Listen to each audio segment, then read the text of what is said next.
안녕하세요. 니체 짜라투라 이렇게 말했다. 오늘도 니체와 개벽 최재호 선생의 불연기한 내용을 가지고 니체 2부 20장 구원에 대하여 나오는 내용과 비교를 해보면서 그 니체 사상과 우리 한국의 19세기에 출현한 개벽 사상, 수많은 그 철학 사상 종교가들이 출현을 해서 세계 사상사에 유례없는 개벽의 담론을 형성을 했는데요. 그런 내용의 동일성에 대해서 같이 공부를 해보도록 하겠습니다. 지난 영상에서 동경대전에 나와 있는 그 불연기 현장을 가지고 한번 살펴봤는데 충분히 이해가 되지 않은 것 같아 가지고 다시 한번 보려고 하는데요. 불연기현이라고 하는 것은 이 장의 내용 1절부터 6절까지 지금 되어 있는데 첫 번째부터 네 번째 절에서 나오는 내용들은 우리가 우주의 그 메커니즘 자체가 인간의 그거에 비춰보면은 부모로부터 자식이 나오는, 부모에서 자식이 이렇게 생성되는, 그러면서 유전자가 이제 계속 복제되면서 이렇게 계속 내려가는, 부모가 자식을 낳고 자식이 부모가 돼 또 자식을 낳는 그런 형식으로 생물학적 메커니즘에 의해서 계속 이렇게 되는 것이 겉으로 보기에는 어떤 필연성을 가지고 있는 그 법칙으로 인식이 된다는 거죠. 그걸 이제 기현이라고 하는 겁니다. 그렇지만은 부모가 자식을 낳았다라고 하는 거를 이제 거꾸로 올라가서 부모가 자식을 낳고 부모가 자식을 낳고 해서 쭉 해서 첫 부모, 인류가 어떻게 시작했느냐라는 거로 이제 들어가 보면은 인류의 최초 인간, 그리고 인류 문명의 시작이라고 하는 것에 대해서 이거를 요 부분에 대해서는 이 기현이라고 하는 자연법칙으로 보이는 그런 메커니즘만으로는 이해할 수가 없는 부분들이 있다라고 하는 거에 대해서 그것이 불연이라고 하는 거죠.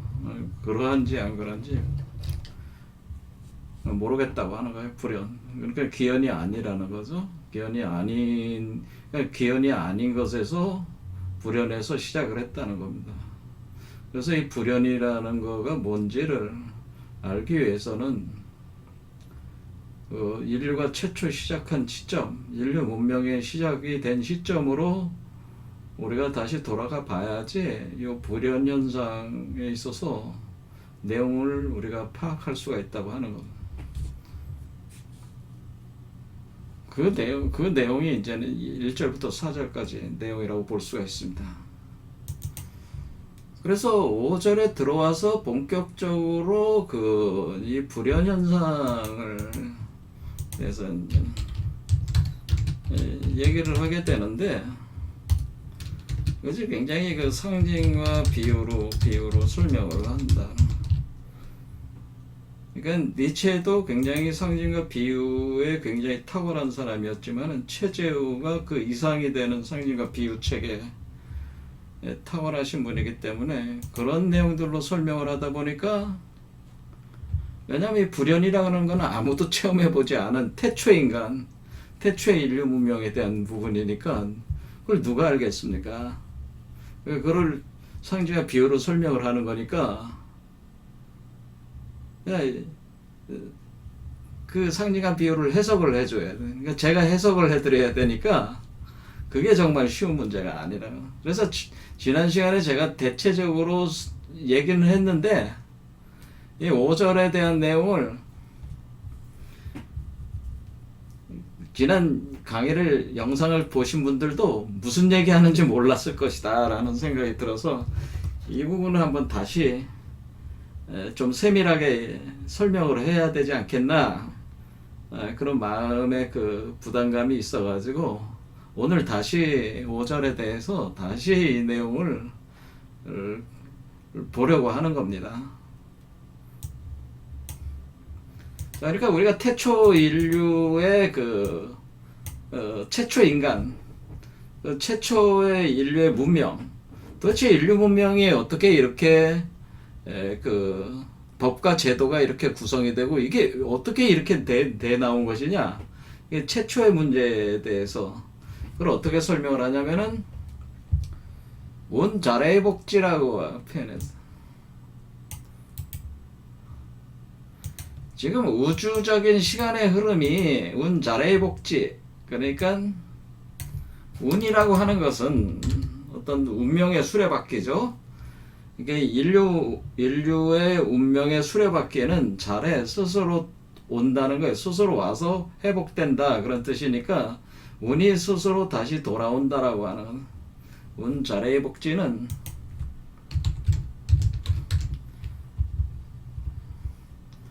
인류 문명의 수레바퀴가 인류의 수레바퀴, 인류의 그 운명의 수레바퀴가 다시 돌아온다는 거죠. 스스로 다시 돌아와 회복된다, 더 돌아온다라고. 그러니까 요것이 바로 운자래 복지라고 하는 현상이 불연기원에서는 운자래 복지로 표현하지만은 최순 선생에서 다양한 표현으로 되는데 반복질이 뭐 이런, 그러니까 반에서 복 돌아온다라고 하는, 반복한다라는 반복질이 반복의 이치다라고 하는, 반복질이 반복의 이치. 그 다음에 또 윤회운수 뭐 이렇게 표현합니다. 윤회하는 것이다, 다시 돌아온다. 그래서 수레바퀴가 돌아서 다시 돌아오는 게 윤회운수다라고 하는.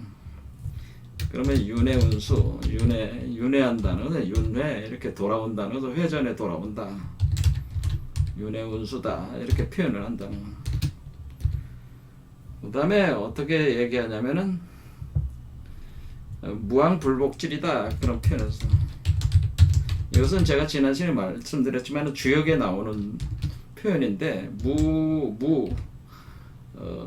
무왕이라는 건 갈왕자죠. 가서 불복, 그러니까 가면은 불복, 돌아온다, 돌아오지 않는 지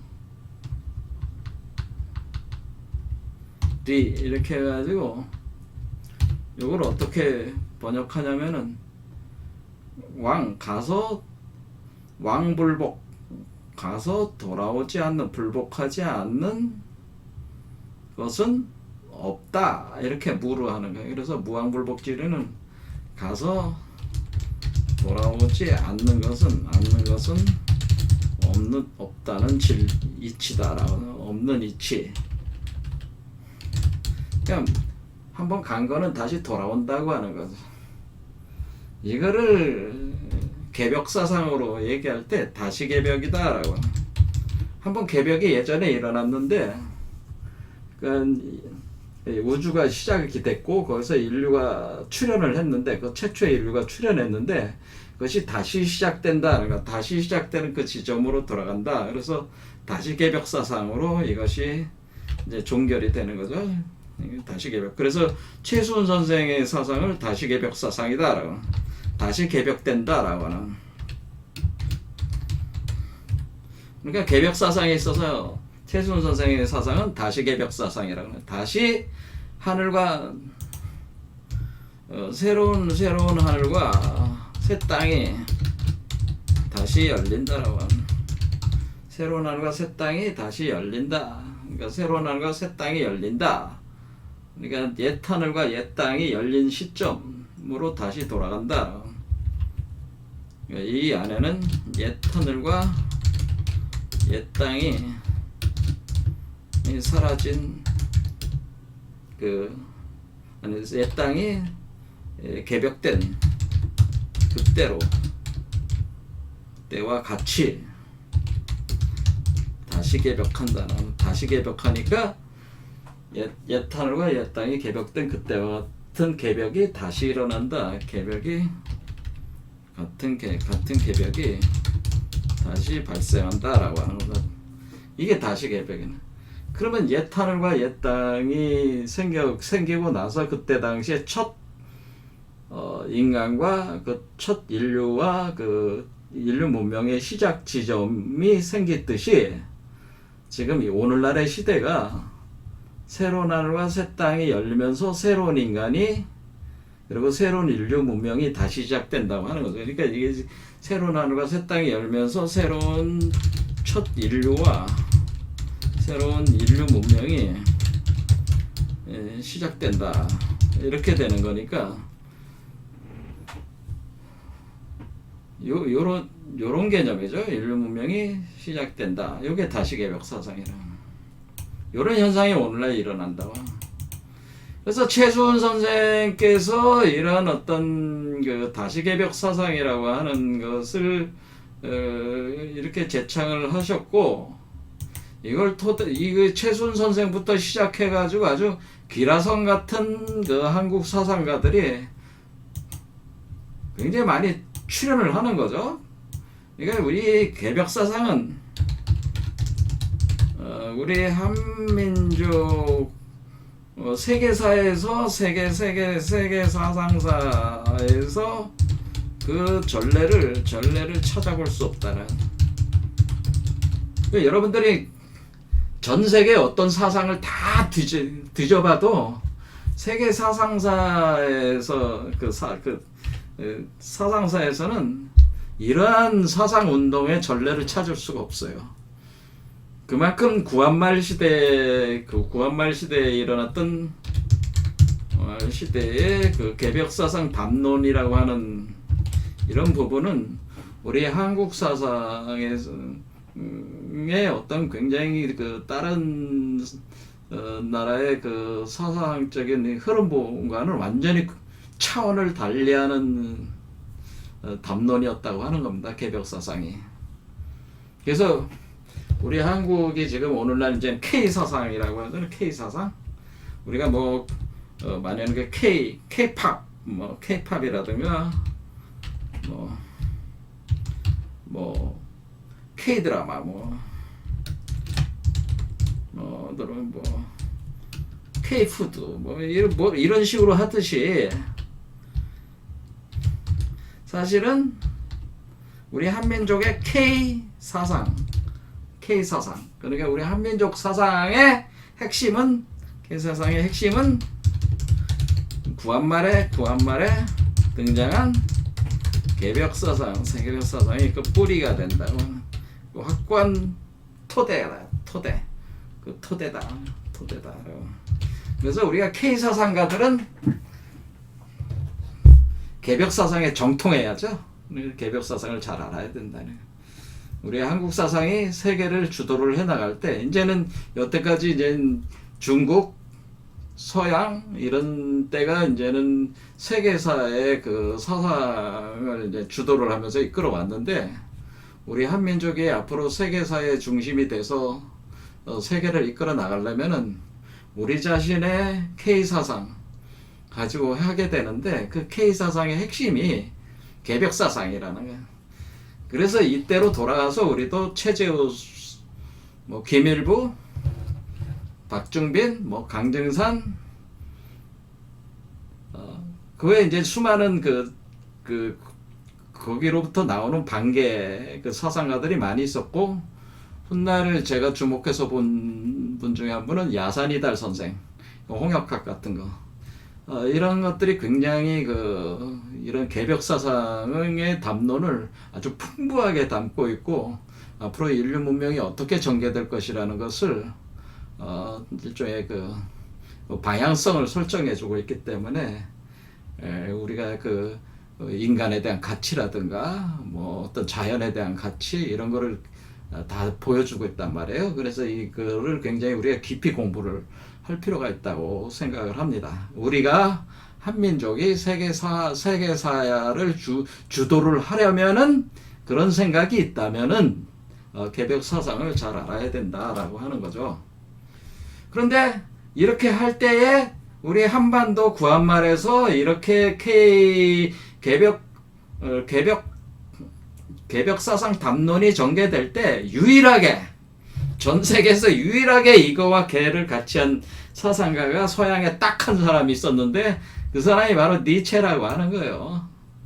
그러니까 니체가 세계 사상사에서 유일하게 우리 개벽 사상가들하고 같은 사유를 가지고 있었다고 하는 겁니다. 그러니까 놀라운 일이죠. 그 먼 거리, 그러니까 우리 한국과 독일이라고 하는 그 먼 거리를 격해가지고 동시적인 어떤 사유 체계를 발산을 시켰다고 하는 겁니다.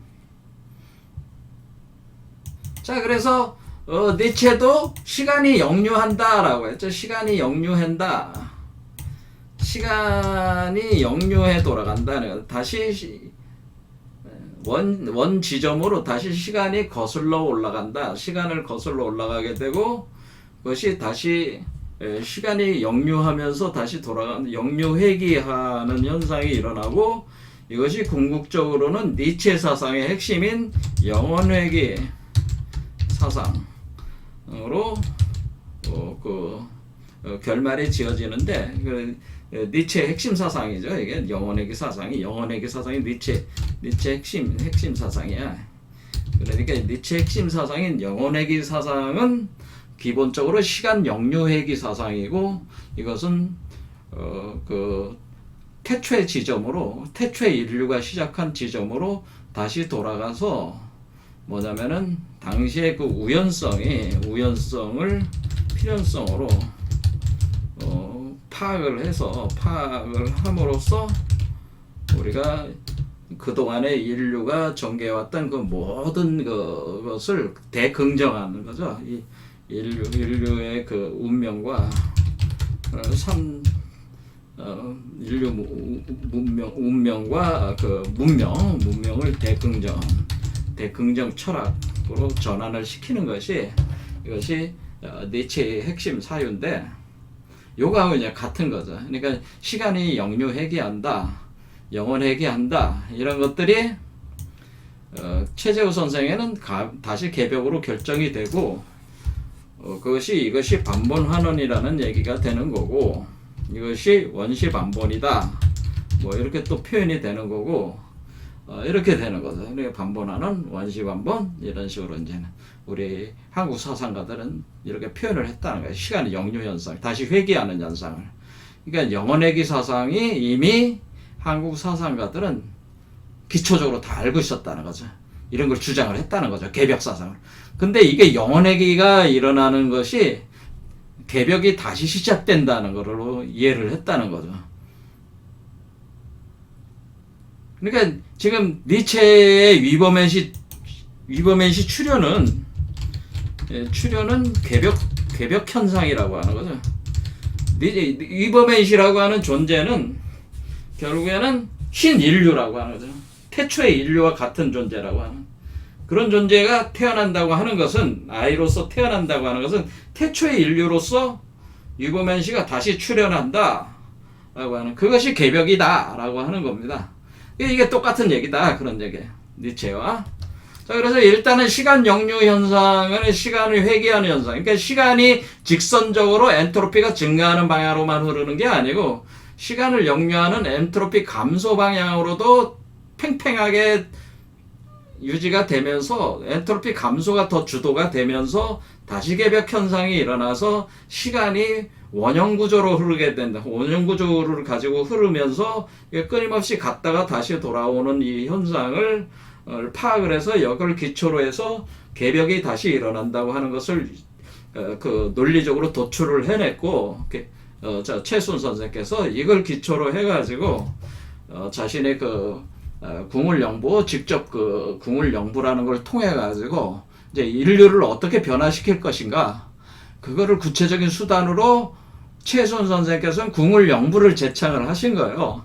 근데 니체는 이제 그런 게 없는 거고, 그 최순 선생께서는 그 수단으로 궁을영부라는 걸 제창을 하셔가지고, 제가 지금 하고 있는 궁을영부 빈몸 활성화,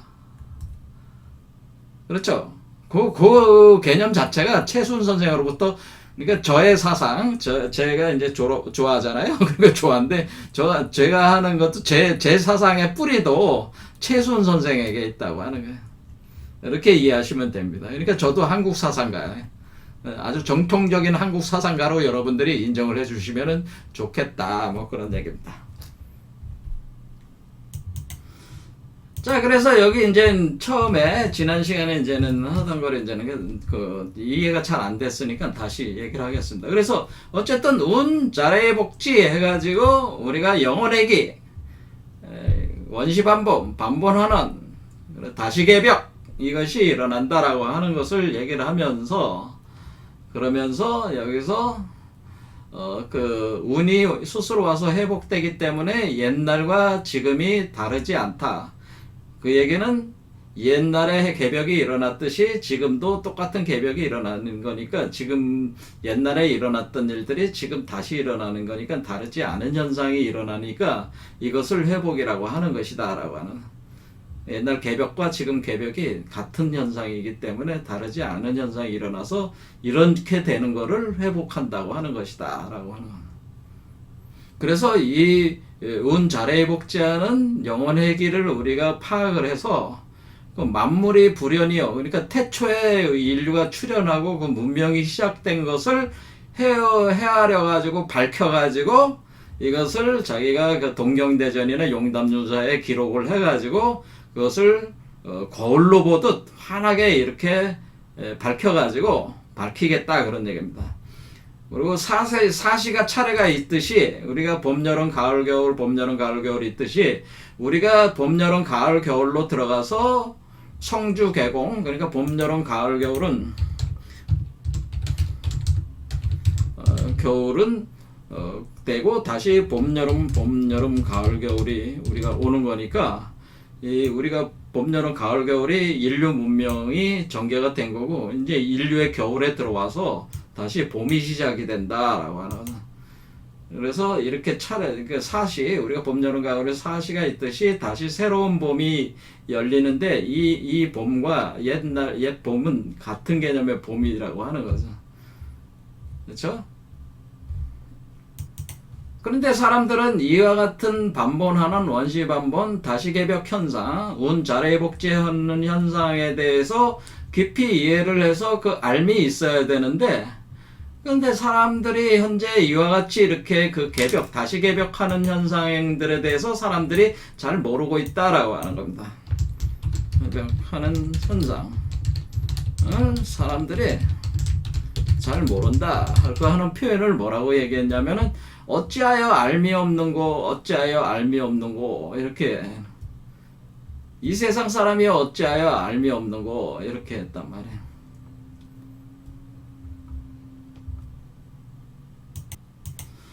그러면서 다시 개벽하는 현상을 잘 모른다고 하면서, 이렇게 잘 모른다 이렇게 하면서 호무지, 여기를 호무지 예? 사세 이내 호무지, 그래서 어찌하여 알미 없는가라는 호무지 하는 호무지, 잘 모른다. 왜 이렇게 잘 모르냐, 그런 얘기는 호무지 이렇게 표현은. 호무지를 한자가 어찌하여 모르냐, 왜 무지하냐, 그런 뜻이에요. 왜 사람들이 이런 걸 잘 모르냐, 그런 뜻이에요. 그러면서 그 모르는 현상에 대해서 앞에다가 써놨어요. 자, 우리가 봄, 여름, 가을, 겨울이 와서 봄이 다시 되면서, 그러면서 어떤 현상이 일어나냐면은 다시 다시 개벽이 일어나면서 산 위에 물이 있게 되고, 산이 물 위에 있으며, 그러니까 여기서 산 위에 물이 있다라고 하는 것이 산상지수, 지유수해, 이런 요 현상, 이걸 지어가지고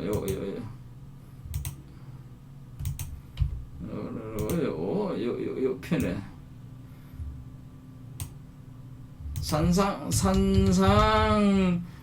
산상의 지유수해 하면은 우리가 산 위에 물이 있다. 산 위에 물이 있다. 뭐 이런 현상. 그리고 뭐가 있냐면은 불의 아이. 그러니까 불의 아이가 적자지 치치해. 불언지 부모 이렇게 돼 있잖아. 요 현상, 요 두 개의 현상에 대해서 지금 이렇게 했어요. 써놨어요. 그러니까 적자 치치해 하는 거는 적자가 어리고 어리다. 그런데 적자가 말은 못하지만은 아직 말은 그러니까 어리니까 말은 못하지만은 못하지만은 누구를 안다는 거예요? 부부 아버지 있잖아요. 아버지와 어머니를 안다는 거예요. 아버지 어르신이 되는 아버지와 엄마를 알게 된다. 그러니까 그래서 우리가 불언 말은 못하는데 알아. 누굴 알아? 부모를 안다는 겁니다. 그러니까 어리니까 말을 못하는데, 그러니까 아주 갓난아이라는 뜻이죠. 이 갓난아이가 말은 못하는데 부모를 알고 있다라고 하는 겁니다. 그래서 일단은 봄, 여름, 가을, 겨울이 돼가지고 우리가 다시 봄이 된다고 하는 이게 다시개벽 현상이 이것이 시간이 이렇게 회귀하고 있는 거는 우리의 동양 철학의 가장 기본적인 그 이치니까 이건 알겠고, 그럼 산 위에 물이 있다고 하는 거에 대해서 지난 시간에 이제 설명이 제대로 안 됐어요. 이런 부분들을 이제 설명을 다시 해보려는 거예요. 그 산 위에 물이 있다. 이렇게 이제는 이게 상징과 비유예요. 그러니까 여기서 산 위에 물이 있다. 산상지 요수해. 이렇게 했을 때 이 말을 해석을 해야 되는데 해석할 수 있는 사람이 없잖아, 지금. 그래서 지금 제가 얘기하는 게 김용호 선생이 돌 선생이 산 위에 물이 있다 이렇게 산상지 유수해 이게 무슨 뜻입니까?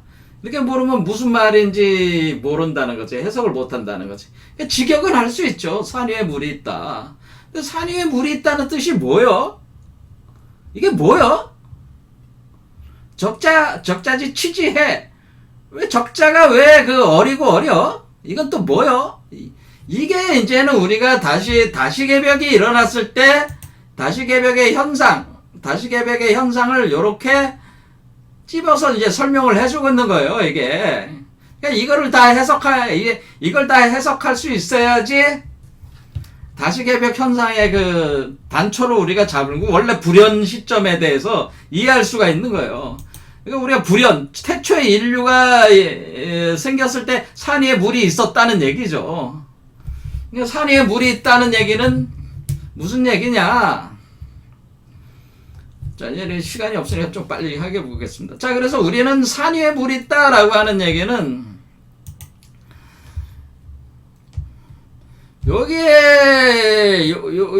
여기가 산이란 말이야, 산. 이게 산이라고 그러죠. 산 위에 물이 있다. 산 위에 이게 있잖아요, 이게.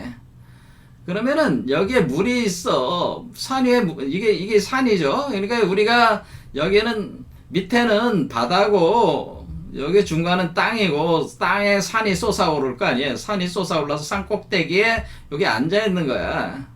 요게 마치 우리가 그리스 신화로 보면 올림푸스 산이나 또 불교에서는 수미산이나 이런 산과 같은 것, 또는 곤륜산 같은 그런 개념이란 말이에요. 산 꼭대기에 물이 있다고 하는 거는 산 꼭대기에 우물이 있다고 하는 거나 그런 개념입니다. 그거를 우리 선조들께서는 석정수라고 하는 석정이 있다라고 하는 겁니다. 석정.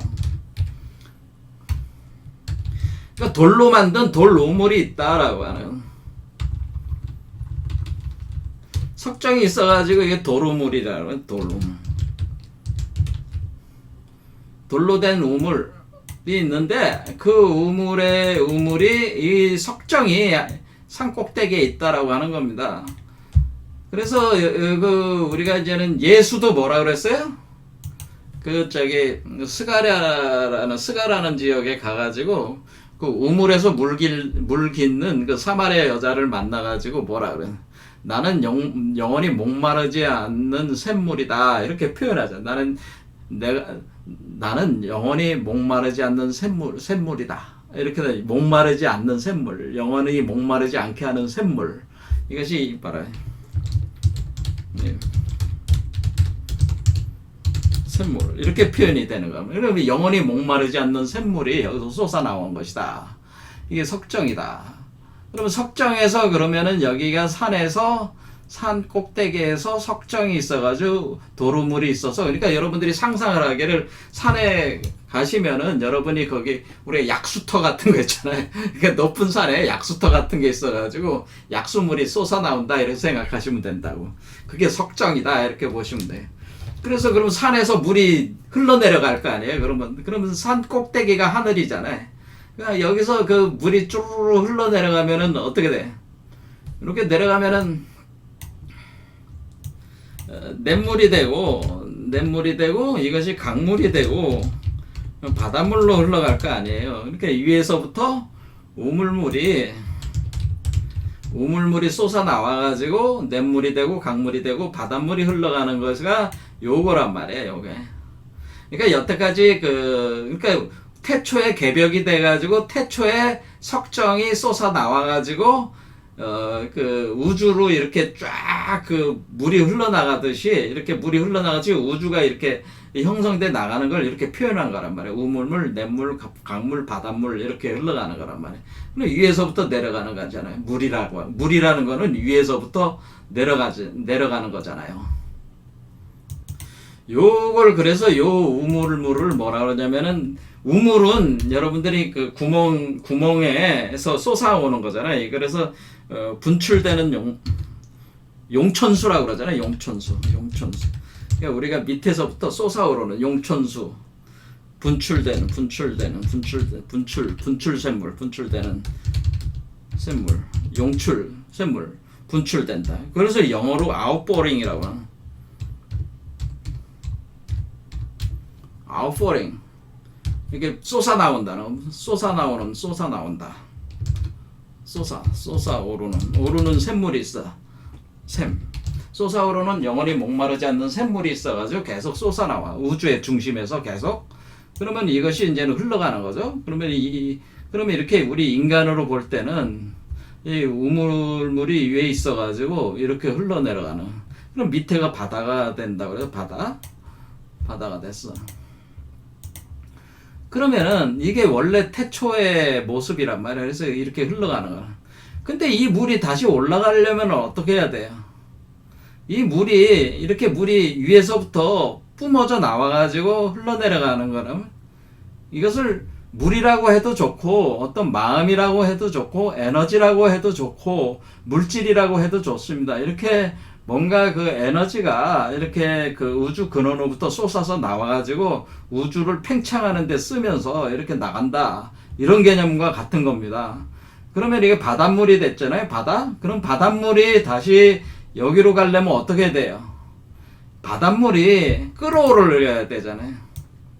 바다를 데워서 그러면은 뭐야? 태양으로 말려서 태양으로 바다를 말려야죠. 를 말려서 증기로 만들어서 증기와 구름으로 만드네. 증기와 구름 만들어 우리가 이쪽으로 그렇죠. 원래 그로 올라가려면 만들어서 올려가는 거죠. 만들어서 산 위로 올린다라고 하는 거죠. 그러면 이거는 지금 이렇게 올라가는 건 이건 뭐예요? 바다를 태양으로 바닷물을 그러니까 바닷속에다가 불의 기운을 집어넣어 가지고 그거를 끓이는 거죠. 바다를 끓인다 이렇게 보시면. 끓여서 바닷물을 부글부글 끓이면은 바다가 증기가 생기는 거죠. 그러면 우리가 여름 같은데 막 태풍이 막 올라오잖아요. 그렇게 하듯이 태풍이라는 게 뭡니까?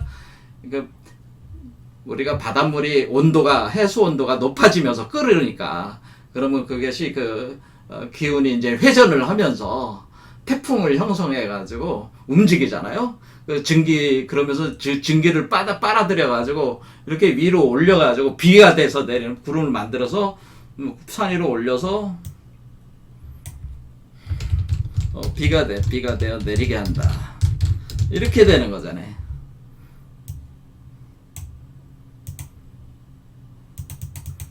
그러면 이 지금 올라가는 과정은 이걸 끓여야 되는 거잖아. 불이 들어와서 끓여야 돼. 그래서 증기와 구름으로 만들어야 돼. 그래서 기화시켜야 되는 거야. 기화. 액체를 기체로 만들어야 돼. 만들어서 산 위로 올려서 또 기체를 액체로 만들어야 돼. 내리게 하고 그리고 다시 석정을 만드는 거죠. 석정. 그럼 다시 액체가 다시 또 고체가 돼야 돼. 여기가 사실은. 자, 그런 것까지 얘기하면 이제 복잡해지니까 어쨌든 이 운동 자체가 물이 나와서 물이 다시 돌아가는데 이렇게 내려오는 물을 뭐라고 하는 거냐면은 이걸 하수라고 하는 겁니다. 하수. 그러면 올라가는 물을 뭐라고 하는 거냐면 이렇게 끓여져 가지고 증기와 구름을 해서 산 위에 올라가서 비가 내리는 거는 이거는 낙수라고 하는 겁니다. 낙수. 그러니까 하수와 낙수 이렇게 하는 겁니다. 그래서 우리가 이제 동양 철학에서는 하도와 낙서라고 하는 게 있어요. 하도, 낙서. 그래서 하도라고 하는 것은 하도는 위에 있는 거예요. 위에 이렇게 하도는 위에 있어가지고 하도가 이렇게 돼 있어가지고 하수가 흘러내려가는. 그러니까 이 하도를 누가 발견하면 복희 씨가 하수에서 용마하도라고 하는 것을 이 신물을 받게 되는데 이게 하도를 하수에서 건져냈다고 하는 거죠. 그래서 이 하수라는 물이 하도의 이치를 담고 있다는. 이 물이 내려가는 거는 물이 내려가서 이렇게 우주가 전개되는 거는 하도 속에 그 이치가 담겨 있다고 하는 겁니다. 그러면은 우리가 이렇게 올라가는 물이 끓어져 가지고 올라가는 거는 낙서의 이치가 담겨져 있다고 하는 거예요. 이 이치가. 그래서 우리 동양 철학에서는 이렇게 이미 하도와 낙서라고 하는 걸로 이렇게 표현을 했다는 거예요. 그러면 우리가 하도는 물이 내려오는 하수의 이치를 담겨 있는 거고, 그러니까 우주가 팽창하는, 그러니까 엔트로피 증가는 하수고 엔트로피 감소는 낙수인데 이게는 낙서에 있다는. 그러니까 이 낙서는 누가 한 거냐면 하나라 우왕이 낙수라는 곳에서 바로 신령스러운 거북이 등껍질에 있었던 이 낙서에 있는 그 그림이 요게 바로 낙서라고 하는 거예요. 그래서 우리가 도서관 할 때 이 하도의 도와 낙서의 서를 도서라고 하는. 그래서 요런 식으로 되는 거예요. 그래서 하수와 낙수. 그러니까 여기서 이렇게 하수는 물이 그 석정수가 하늘에 있는 그 태초의 우물물인 거기서 이렇게 그 바다로 흘러가는 이치고, 바닷물이 끓어서 올라가는 거는 낙수라고 그래서 이 하수를 다른 말로 우리가 할 때 황하강이라고, 황화수, 황화라고 하는 황화.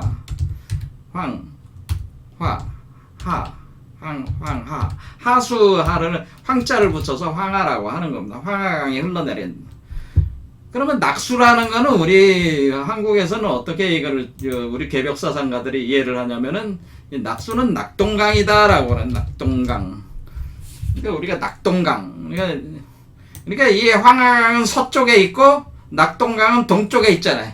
우리나라를 기준으로 보면은 황하강은 서쪽에 있고 낙동강은 동쪽에 있잖아요. 그러니까 이건 동쪽이고 이건 서쪽이란 말이에요.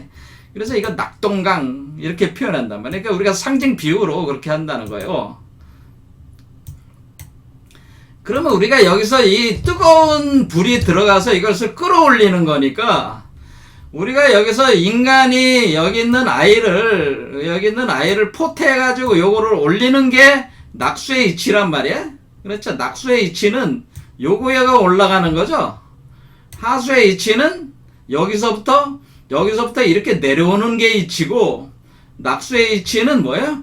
요 사람으로부터 요게 올라오는 이치란 말이야. 그렇게 되는 거죠. 그러면은 얘가 올라올 때는 얘는 어떻게 되는 거예요? 이 바닷물을 끓여야 되니까 불의 기운이 들어가가지고 여기서 몸속에서 주천화우 현상이 일어나거든. 주천화우. 그래서 우리가 선도에서 주천화우다 이렇게 하는 겁니다. 주천화우 현상이 있어가지고 두루두루 돈다라고 하는 두루두루 주천이다. 그러면 주천화 그러니까 불이다. 불이 돌아간다는 뜻이야. 불. 화후.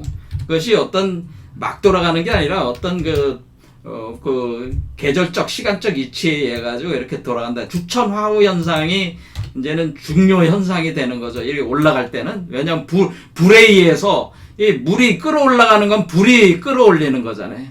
그렇죠. 그러니까 주천화후 현상이 있다고. 그럼 이 불에 의해 가지고 이렇게 올라갈 때 요 빨간 배면 우리가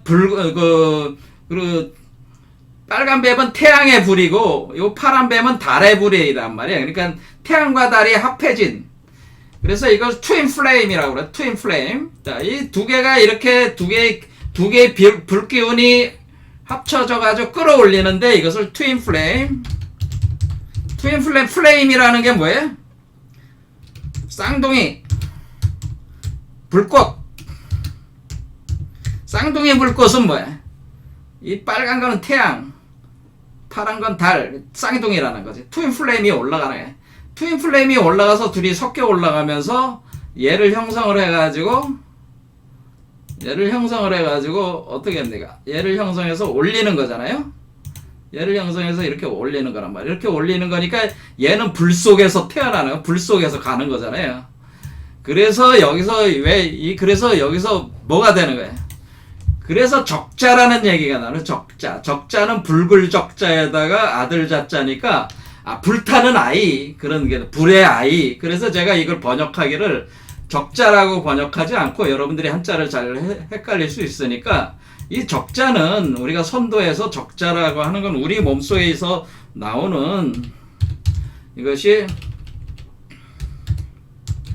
이 적자는 우리 몸 안에서 시월 양태로 태아로 형성이 돼서 나오는 아이가 있는데 이걸 적자라고 합니다. 이걸 이제는 표현하자면 불의 아이로 제가 번역을 해드린 겁니다. 불의 아이, 불 속의 아이, 불덩이의 아이, 불덩이 속에 있는 아이. 이 아이가 어려가지고 그러니까 이게 이거메시죠. 그러니까 이 불의 아이가 누구야? 이 불의 아이를 우리 니체는 여기서 화산이 폭발해서 올라온다 그렇게 표현을 했잖아요. 불이 밑에서부터 불기운이 밑에 있어가지고 불기운이 밑에 모여가지고 폭발해서 올라오는 것이다. 그러니까 불 속에서 이 아이가 올라온다. 그런 개념으로 표현을 해준 거고 이 시리즈에서 여기서는 불의 아이는 트윈 플레임으로 이렇게 올라오는데 터져 나오는데 불의 아이가 나오는데 이 불의 아이가 치치 어리고 어리다라고 하네요. 어리다 유치하다 할 때 치. 이 어리고 어리니까 이 갓난아이 불의 아이는 갓난아이인데 갓난아이 영아란 말이에요. 영아. 우리로 보면 영아. 영아라고 하는 갓난아이 영자 있죠? 갓난아이 영자. 이렇게 갓난아이 영자 있습니다. 뭐 찾으니 시간이 걸리니까. 갓난아이인데 이 갓난아이는 뭐야?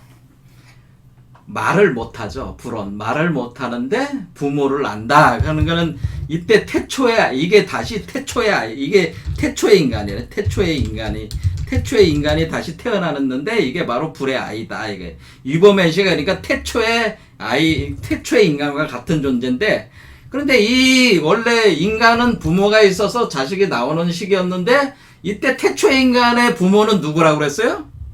태초의 인간의 부모는 누구야? 이 태초의 인간의 부모는 요거죠. 요게 부모란 말이야. 요게 부모고 요게 자식이란 말이야. 이해가 되죠? 그러니까 요 부모를 안다는 거죠. 그러니까 얘를 안다는 거야. 얘가. 그러니까 원래 인간이라고 하는 것도 여기로부터 나온 거니까 얘가 요 인간도 요거로부터 나온 거란 말이야. 요거로부터 나온 거니까 태초의 인간의 자식이란 말이야. 인간도 마찬가지로 얘도 요거의 자식이니까 궁극적으로 얘가 요 부모를 안다고 하는 것은 원래 이 인간의 부모가 누구인지를 안다는 거 아니겠어요? 그렇죠. 그러니까 우리가 인간이 자식을 낳고 인간이 자식을 낳고 인간이 자식을 계속 낳으면서 부모가 자식을 낳으면서 계속 하다가 시간이 역류하면서 가다가 계속 가다가 가는 보니까 태초에 그 인간을 낳은 그 태초의 부모를 만나게 되는데 그게 바로 요거였더라. 그런 얘기죠.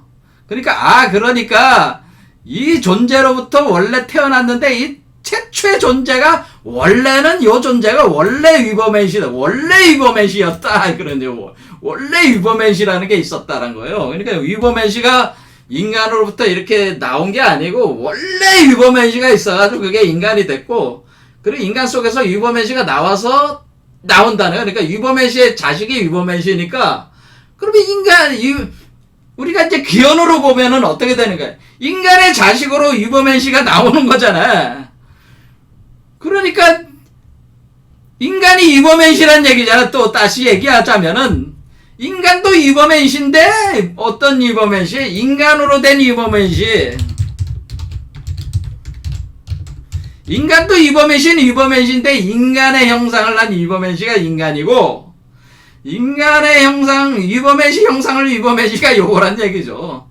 근데 원래는 위버맨시가 이 둘의 부모라는 거야. 이 인간이든지 위버맨시든지 이 둘 모든 존재의 본래적 그 부모가 된다고 하는 겁니다. 그래서 그러면 내가 원래 그 태초의 인간이 누군지 몰랐는데 태초의 인간이 위버맨시였구나 라는 걸 알게 된다고 하는 겁니다. 그러니까 위버맨시가 돼서 내가 태초의 인간도 위버맨시고 위버맨시가 인간이 됐다가 인간 속 안에서 또 위버맨시가 나오는 거다.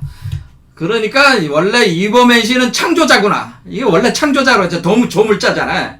그러니까 원래 이 우주의 창조자인 위버맨시가 바로 인간의 부모였고 인간이 위버맨시의 자식이었다고 하는 거예요. 그거를 알게 돼가지고 이제는 기원이 아니라 기원을 계속 하다 보니까 불현까지 왔는데 그 불현이 결국 기원이라고 하는 것을 다시 이제 깨닫는 거야. 이 똑같이 부모가 자식을 낳고 부모가 자식을 낳고 계속 이렇게 하다 보니까 부모가 자식을 계속 가다 보니까 미래로 가면 갈수록 자꾸 과거로 돌아가가지고 과거로 결국 와 보니까 위버맨시가 내 부모다라고 하는 것을 알게 된다고 하는 거예요. 그럼 그 부모가 내가 원래 위버맨시였으니까 지금 나도 위버맨시고 미래에 나올 나도 위버맨시고 그러면 모든 게 필연 기원이 될 수밖에 없다. 그래서 불현의 문제를 해결을 한다고 해서 모든 의혹을 말끔히 씻어내고 알 수가 있다고 하는 겁니다. 그런 개념이라는 거죠. 여기서 그래서 부모가 누구인지를 안다라고 하는 것은 부모가 누구인지를 알게 된다고 하는 것은 그 부모는 누구예요? 원래 태초의 위버맨시, 원래 태초의 개벽대의 위버맨시 그걸 얘기하는 거예요. 자, 그래서 아무튼 간에 여기서 이렇게 얘기하면서 산 위에 물이 있는데 그러면 하수와 낙수가 있고 이렇게 간다는 건 알았어요. 그래서 불에 의해서 올라가니까 적자, 불의 아이가 이렇게 태어나는 그 개념이 되는 것이고 그러면은 그런데 이렇게 되는 건데 왜 사람들은 이런 걸 모르느냐? 왜 몰라? 왜 모를까? 뭐 이렇게 한탄하는 거야. 그때 글자들은 허무지. 도대체 사람들이 왜 이런 걸 모르는 걸까? 뭐 이러는 거야. 그러면 성인의 나심이요. 그러니까 결국 여기서 태어나는 이 아이는 결국 성인이 된다라고 하는 걸 알 수 있어. 성인. 이 성인이 태어나심이요. 그렇게 되는 거잖아요. 그래서 위버맨시를 우리 동양에서는 성인이라고 하는 존재들이구나. 그러니까 우리가 지금 니체가 얘기하는 위버맨시는 동양에서는 성인으로 불리는 존재들이다 하는 겁니다. 그러니까 우리는 성인을 누굴 성인이라고 그래? 석가모니나 공자나 노자나 이런 사람들을 성인이라고 하는 거잖아요. 그러니까 원래 니체의 위버맨시는 동양에서는 성인이다. 그러니까 원래 성인이 원래 인간의 부모고 스승이잖아. 그렇죠. 부모가 또 스승이 되는 거잖아요. 성인이. 성인들은 스승이잖아. 인간의 스승이고. 그러니까 위버맨시가 인간의 부모면서 동시에 인간의 스승이다. 태초에 그렇게 된 것이다. 그런 거죠. 그래서 성인의 나심이요. 그러니까 성인으로 태어난다. 이 적자는 곧 성인이 되는 것이다. 라고 하는 거죠. 황하수가 1000년에 한 번씩 맑아졌다. 그래서 제가 지금 항하수라고 하는 게 1000년에 한 번씩 맑아진다는 게 어떻게 된 거야? 항하수가 처음에는 석정으로서 그 깨끗하고 영원히 목마르지 않는 샘물로서 용천수가 돼서 이렇게 솟아올라 나와가지고 흘러내려간 거 아니에요. 그러면서 이렇게 쫙 내려가면서 더러워졌잖아요. 그 더러운 바닷물에 모든 더러운 것이 다 바닷물에 모이잖아요. 그리고 이것을 다시 구름으로 올려가지고 산으로 올리니까 다시 깨끗한 물이 됐어요? 안 됐어요? 깨끗한 물이 다시 돌아왔잖아요. 근데 이것이 1000년에 한 번씩 된다고 하는 거는 1000년이라는 건 뭐예요? 이게 0.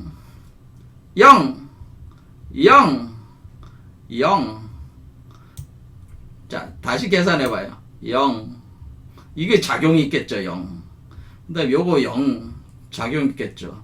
그 다음에 요것이 나오는 작용이 있겠죠. 이렇게 1000년이라는 거 하는 거는 요것이 태어나가지고 요게 딱 이렇게 하나가 됐을 때 요게 이제 1000년이라고 하는 거죠.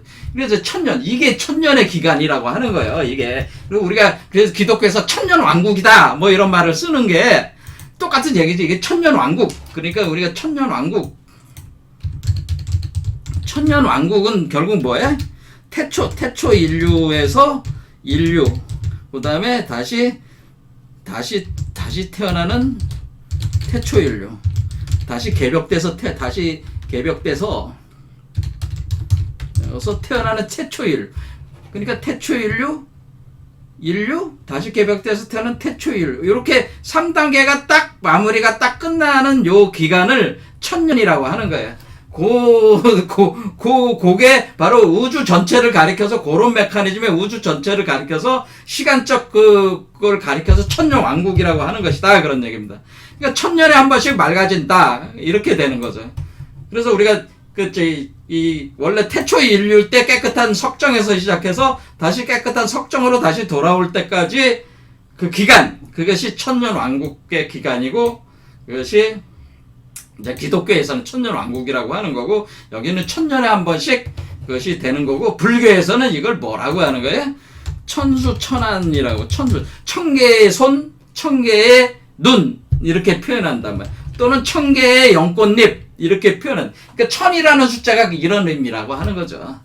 근데 1000년에 한 번씩 맑아지니 운이 스스로 와서 회복되고 물은 알아서 변하는 것인가. 그렇죠? 운이 스스로 와서 회복되니까 물이 어떻게 된 거예요? 하수가 되고, 하수가 흘러내려가서 바닷물이 되고, 바닷물이 끌어올라서 낙수로 올라가가지고 낙동강물이 돼서 올라가가지고 우리 한반도 땅에서 다시 태초 인류가 다시 태어나는데, 그것이 바로 위법행시고 그것이 성인이 된다. 이 적자다. 그런 얘기입니다. 자, 밭가는 소가 사람의 말을 알아들으니 마음이 있는 듯하며 알미 있는 듯하다. 밭가는 소가 이게 등장했어요. 근데 여러분들이 이미 제가 과거에 30 몇 강인가 거기에 보면은 소에 대해서 얘기를 했어요. 그래서 고매한 자들에 대하여 2부 13장에 고매한 자들에 대하여 내용이 있는데,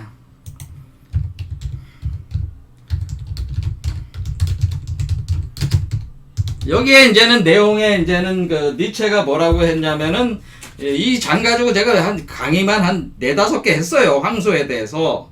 나는 흰 황소 같은 그의 모습을 보고 싶다.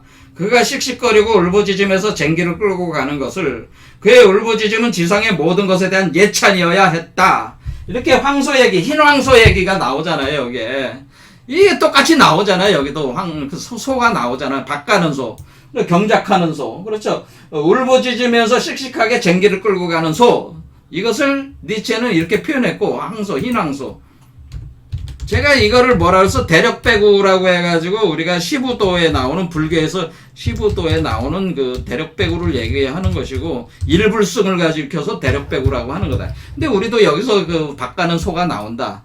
우리가 강릉현 선생이 주문 있자, 태열주 주문에 그 원래 구축병마주라고, 그것도 불교 주문인데 훔치 하는 게 소가 우는 소리란 말이야. 그게 밭 가는 소리란 말이야. 밭 갈면서 우는 소리가 훔치 훔니 치아도래 훔니 합니 사바 할 때 훔 이렇게 할 때 그 소의 그 우주의 종자들이 있단 말이에요. 우주의 종자들을 뿌리면서 경작하는 그런 걸 표현해 준 것이다라고. 근데 이런 거는 좀 더 이제 정확하게 태초의 인류하고 매칭을 시키기 위해서는 페르시아 신화를 보면은 좀 더 잘 이해할 수 있으니까 그걸 잠깐 보겠습니다. 자, 페르시아 신화를 보면은 우리가 이제는 창조가 이제는 시간이 없으니까 빨리 하겠습니다. 페르시아 신화를 보면은 조라스터죠, 이게. 조라스터가 페르시아의 그 최고 종교가였으니까. 그러면 여기서 혼돈 시대가 약 3,000년 동안, 그러니까 3,000년, 여기도 12번, 그러니까 12,000년에 걸쳐서 이것이 진행이 되는데, 최초 3,000년은 혼돈 시대로 우주알로 존재했어요. 우주 자체가. 우주알로만. 근데 우주알로만 이렇게 있어도, 이게 우주알이라고 그러잖아요. 제가 이게 우주알이 있다가, 우주알이 열리면서, 창조 시대가 열리면서, 거기에 한 4번째, 5번째에 그 신왕소를 처음 만들어냅니다. 탄생합니다. 그 다음에, 그러니까 사람보다 먼저 최초 인간이 큐마르스라고 합니다. 큐마르스 전에 흰왕소가 먼저 태어나요. 그런 흰왕소는 모든 동물의 그 씨앗을 가지고 있어요. 큐마르스는 인간의 씨앗이죠. 이게 원래 인간, 태초 인간. 그러니까 태초 인간은 페르시아 신화에서는 큐마르스고, 그때 흰황소하고 약 3,000년 동안을 같이 있습니다. 둘이서만 있어요, 사실은. 근데 흰황소가 여기 등장을 하는 거예요. 그래서 원시우라고 하는 겁니다. 이 원시우, 흰왕소 원시우가 최초 인간 큐마르스와 같이 존재를 한 3,000년 동안 있다가, 뭐냐면은 그 원시우가 죽으면서 그 몸에서 나오는 그 씨앗들로 이 우주에 우리 지구에 있는 각종 동물들이 이제는 태어나게 되는 거예요. 그다음 큐마르스도 죽게 되는데, 큐마르스로부터는 태초 우리가 이제는 남녀로 돼 있는, 큐마르스는 양성동체였고 남녀로 돼 가지고 나오는 그 인류가 이제 나와가지고 그때부터 이제는 서로 이렇게, 그리고 우리가 보면 아담과 이브하고 비슷합니다. 이 이치가. 그러니까 우리가 기독교로 보면 큐마르스가 아담 카드몬이에요. 원형 인간이지, 태초 인간. 이렇게 돼 있어요. 그러니까 우리가 여기서, 그러니까 우리가 태초 인간의 태초 소가 있구나, 원시우가 있구나, 흰황소가 있구나, 그런 걸 알 수가 있어요. 근데 이것도 다 비유란 말이에요. 그러면 이 소가 하는 일이 뭐예요? 우주 농사를 짓는 거죠. 우주 농사를 짓는 거를 표현을 해준 거죠, 이게. 자, 그 다음에, 아이고, 이게 나머지들, 저기는 안 됐네. 지금 또 벌써 57분이나 됐어. 여기 보면 이제 박가는 소 얘기를 했는데, 여기 까마귀 새끼가 나오고, 반포지교가 나오고, 그 다음에 현조가 나오면서, 비녀귀 이렇게 나오는데, 이 말도 상당히 심오한 얘기이기 때문에, 이거 다음 시간에 또 한번 강좌를 또 해야 돼. 오늘 다 하려고 그랬는데, 워낙에 이 상징 비유 체계 안에 심오한 것들을 다 심어 넣어가지고, 참 여러분들한테 이걸 해석을 해서 하려면은 이렇게 하나하나 그거를 상징과 비유 풀어서 이치를 설명해 주려고 하니까 이 시간이 너무 흘러가는 것 같아요. 자, 다음 시간에 그러면은 우리가 원시우, 박가는 소 얘기부터 다시 해가지고, 박가는 소, 그 다음에 우리가 까마귀가 부모가 죽으면은 까마귀는 자기 부모에게 공양을 하잖아요. 열심히 하잖아요. 그걸 반포지효라고 합니다. 반포지효, 효도. 그게 무슨 의미냐? 그 다음에 현조가 주인을 알아서 왜 가난해서 돌아온다는 게 뭐냐? 도대체 가난해진다는 게 뭐냐? 이런 거에 대해서 그 상징과 비유가 무슨 의미인지에 대해서 다음 시간에 한 번 더 요거를 좀 상세하게 설명을 해줘야지, 요게 비녀귀가 이 허무주의와 관련된 거기 때문에 다음 시간에 또 봐야 돼요. 오늘 여기까지 하겠습니다. 감사합니다.